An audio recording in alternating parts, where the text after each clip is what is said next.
talk on an area on which I'm very passionate about, that's the public financial management.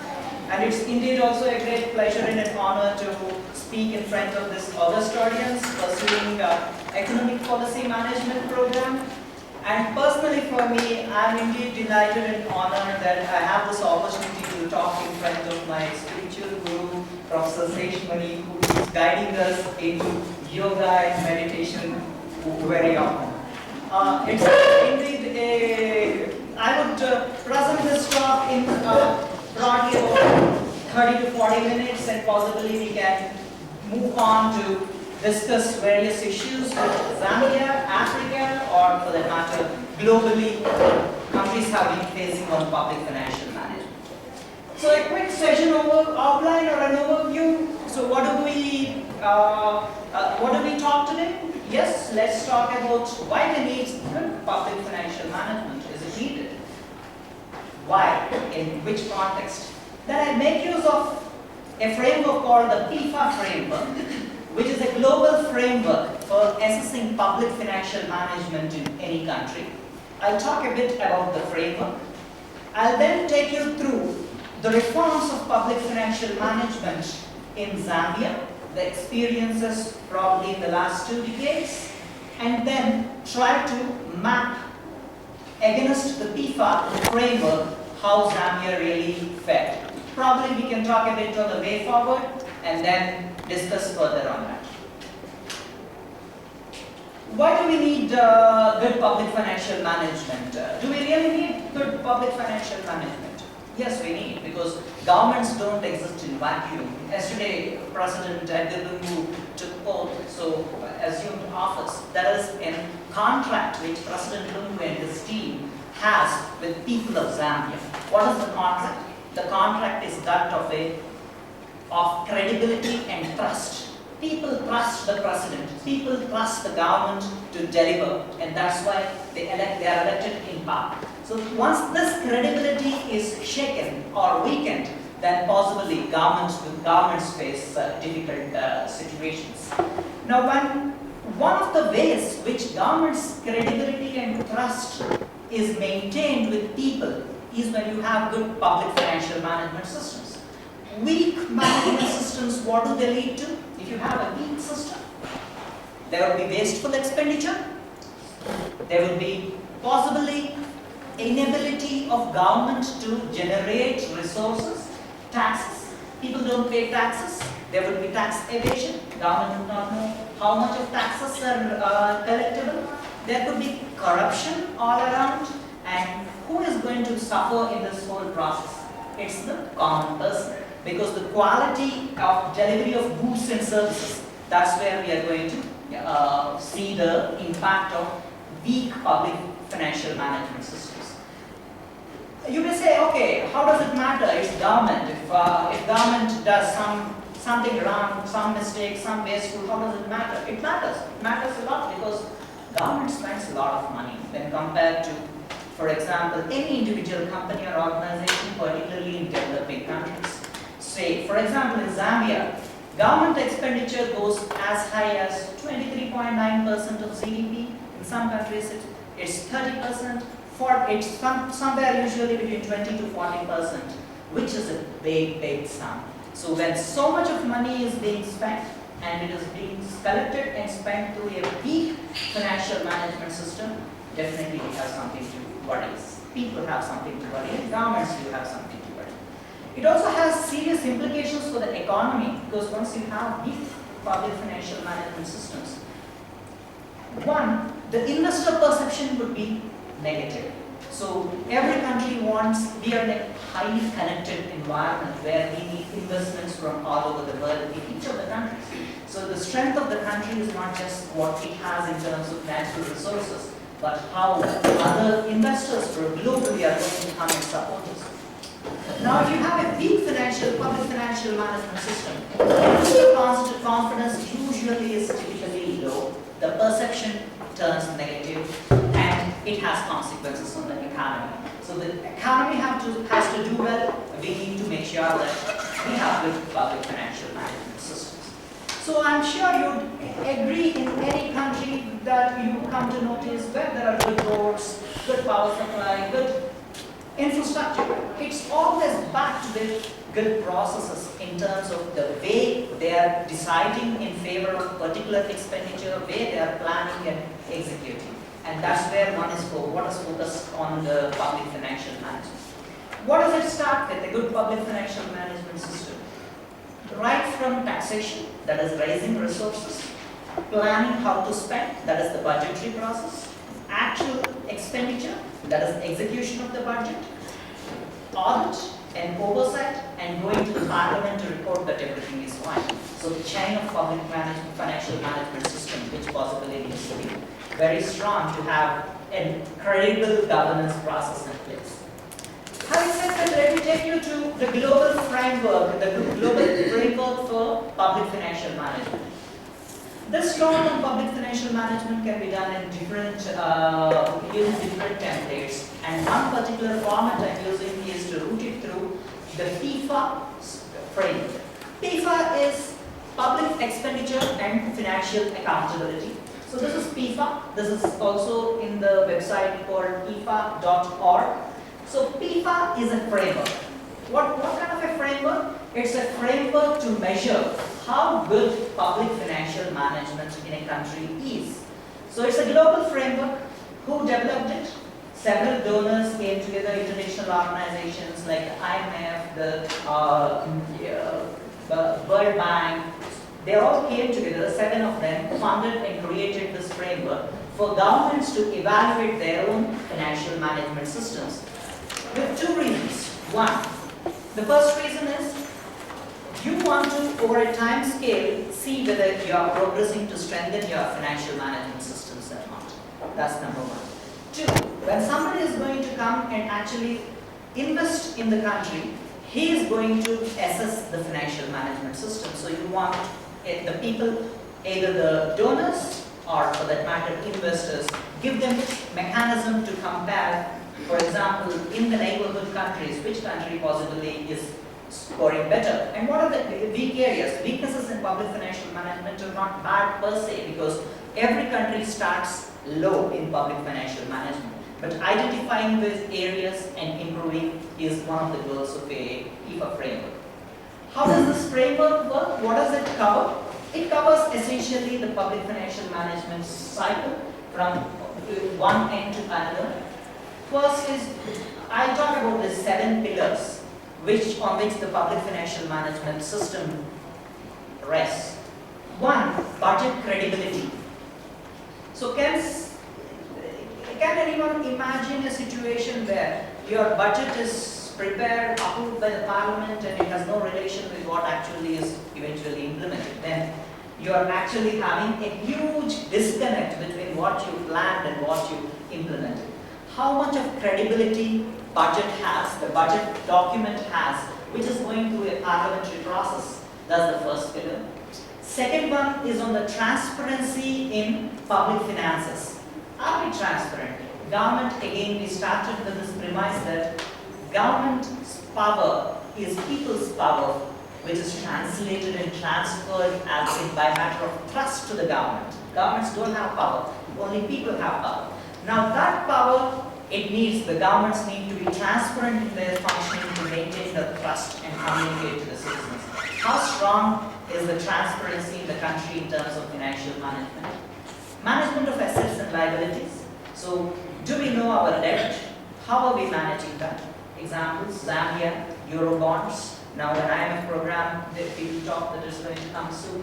How is it going to impact the liability management, the asset management? How are you identifying all your assets and managing and saving them, making use of them effectively? These are the issues on the management of assets and liabilities. How should the budget be prepared? A policy-based fiscal strategy and budgeting.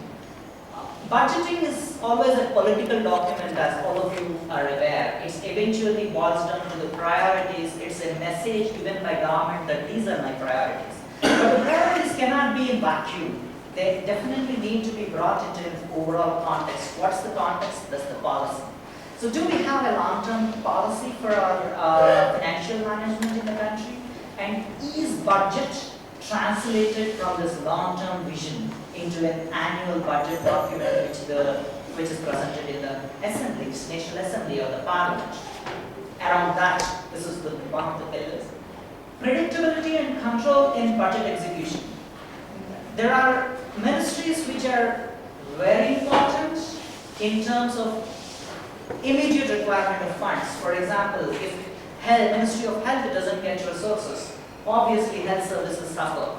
Education is always very sensitive and treated as important because it's long-term investment in people. Now, but at the same time, there will be other ministries which are also equally important, which may not be as fancy or as they may not be a kind of a poster card picked kind of a position.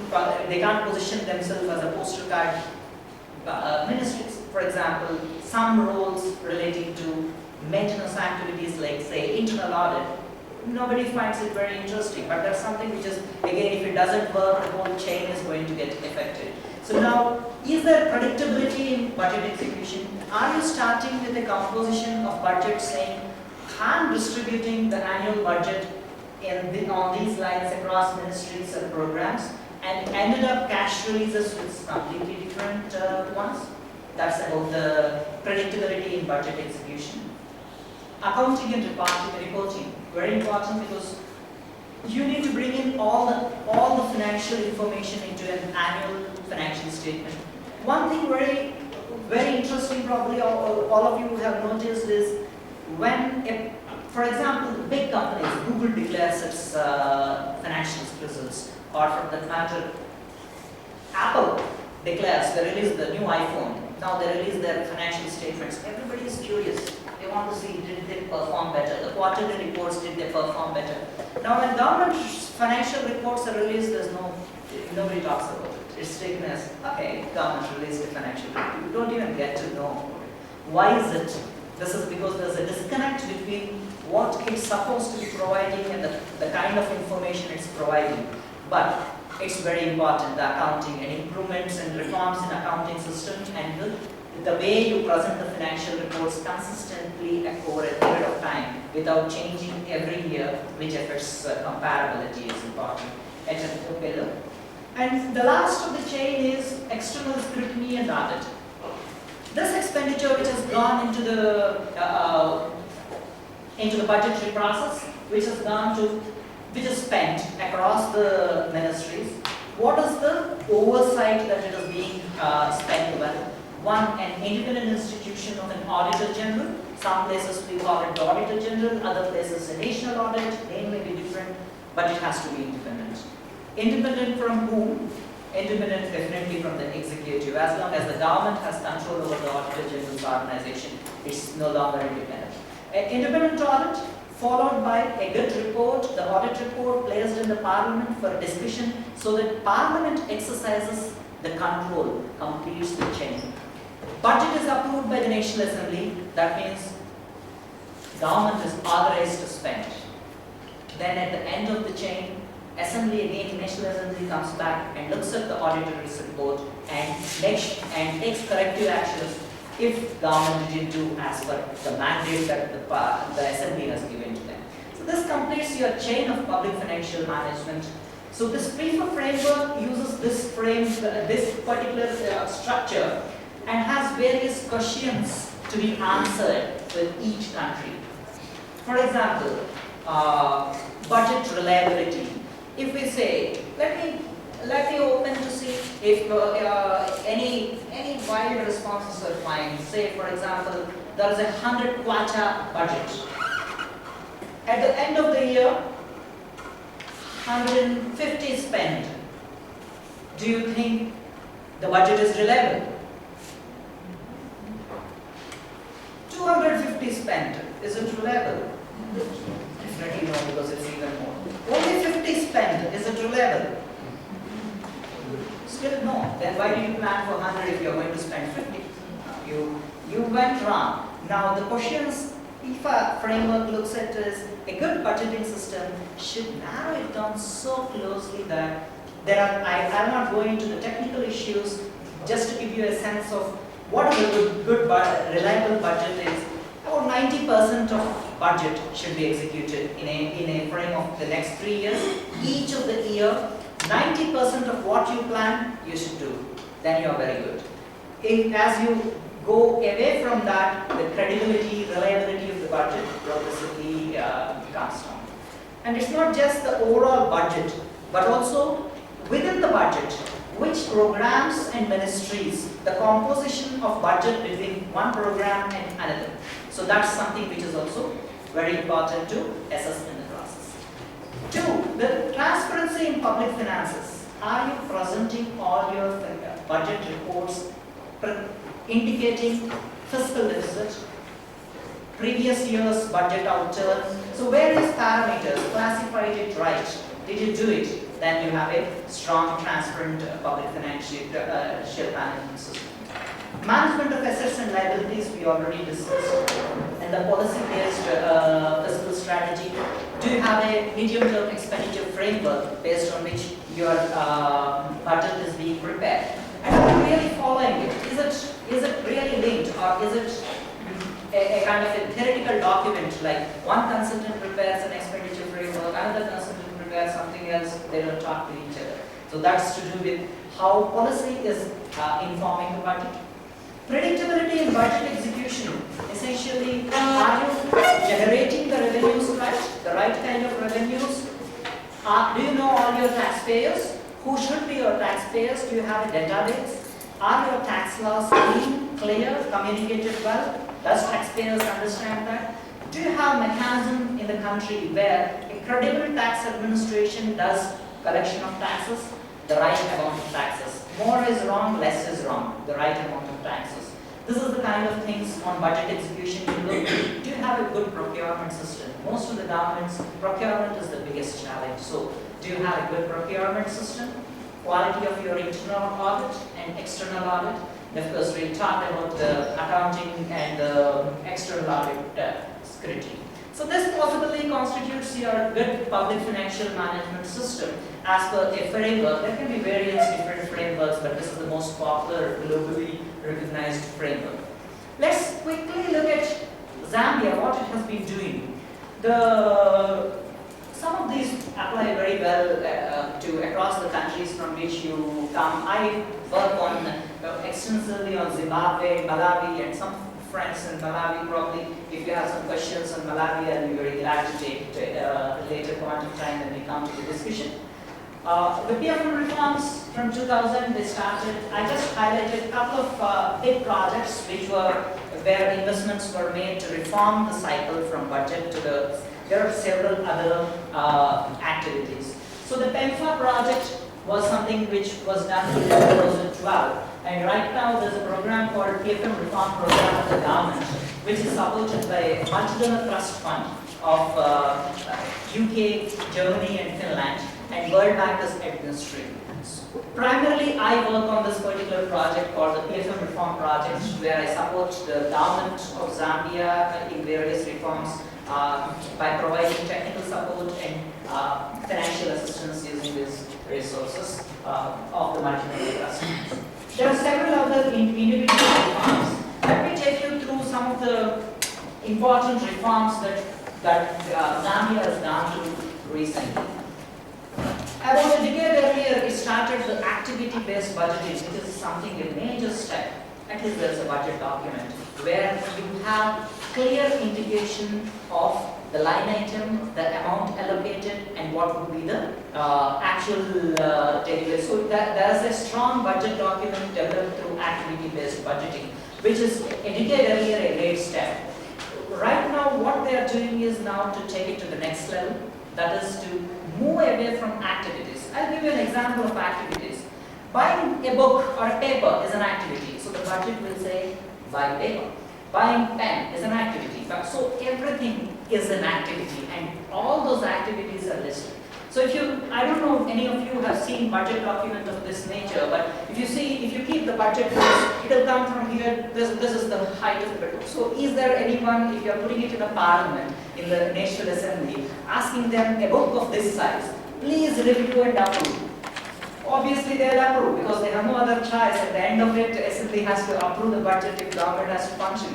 But is it an efficient way of doing it? So that's a question around. So should we, and also to do with a budget manager, for example, a ministry or a department, if they have some funding available in a particular, for a particular activity, does the funding manager have full control to decide how to use it to get the outcome required? What is important is not buying paper, but what this paper does. So why don't we move from activity budgeting to output-based budgeting or program budgeting, which means what you intend to achieve should be your focus rather than what you actually merely allocations for inputs, that is buying paper or pen.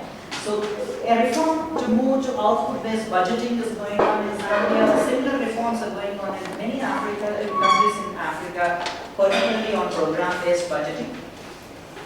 In the past 1 decade, one major step is also to the Constitution of 2009 of Zambia. It went on to get a kind of a legal basis for budgeting. It is documented, the budget-related provisions are in the previous constitution. There is a planning and budgeting law which it envisaged. Unfortunately, that law has not translated into a reality. It was not approved till now by the parliament. But essentially, there is a legal framework which was part of a public finance law and a planning and budgeting law to govern the process. Every investment, for example, you have major investments. I just touched few of these issues, I don't cover all. So every investment, for example, you get a power plant. So many of us know about the power crisis in Zambia.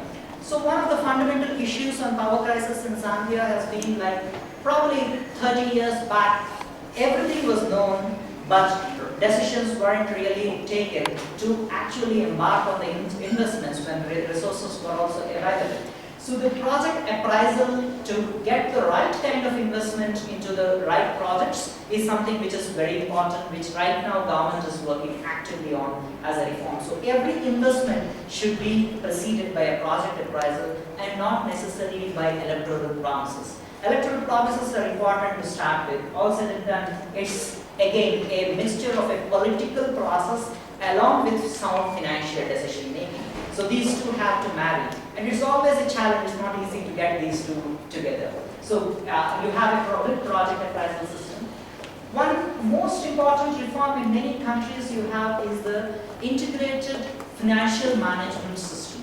The IFMAS system, as they put it rather in an acronym, IFMAS system, end-to-end consolidation of everything relating to public financial management. All receipts, all taxes collection should be recorded in the IFMAS system.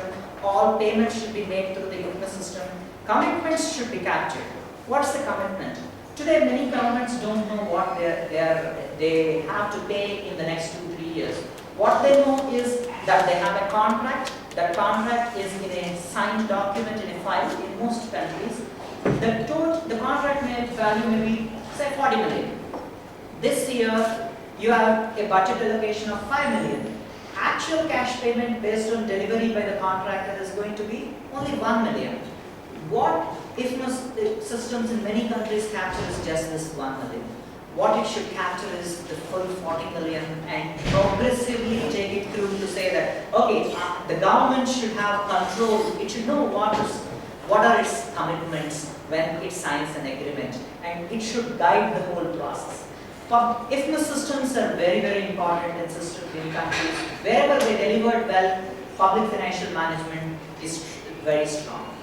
Many of you may have heard in your respective countries that government doesn't have cash. What does it do when it doesn't have cash? Can anyone say, today government has no money? Any government, not talking about Zambia. What do they do? Go to World Bank. Okay, they'll go to World Bank, they will charge them, so fine. But World Bank takes a lot of time to give money, so it's again a long-term kind of thing. We are also a huge organization with so many procedures that by the time you get the money, it's going to be 6 to 9 months, usually a project development. But what they usually do is, quick solutions are actually basically borrowing from banks. So immediately, government has to pay salaries on first of the month. Government has to pay contractors. There's no money. They won't stop, particularly the salaries to staff. It's very risky to stop because employees will be very unhappy. They need food, they need salary. What will government do? Buy from take a loan, short-term loan for 15 days, 20 days, because you are going to get some funding immediately later from commercial banks. Now, most of the countries where you don't have this concept called treasury single account, what they do is, like for example in Zambia, all commercial banks, there are so many accounts of government. Government itself is maintaining accounts in many commercial banks, and each of these, there are some accounts where there is no balance, some accounts there is a lot of balance. For example, two of our colleagues, good evening. So his allocation of funding, he didn't spend. But the lady has finished her allocation, she spent the money. So it is zero balance here, there is say 10,000 kwacha in his account. She needs to pay salaries on the first of next month. What is she going to do? She is going to borrow from the same bank where she has money and pay salaries, pay contractors. And later, 10 days later when she gets, she'll cancel that debt. But in the process, she is paying interest. But this money belongs to whom? It's government. Government gave money to different departments, different spending units, and each spending units have so many accounts. Some accounts, lot of money, some accounts, no money, and you keep borrowing your own money and paying interest. It's government's money. This money is already with the same bank. He is giving you back your own money and taking interest for that. For example, right now, an estimate says Zambia has about 11,800 bank accounts. Why should anyone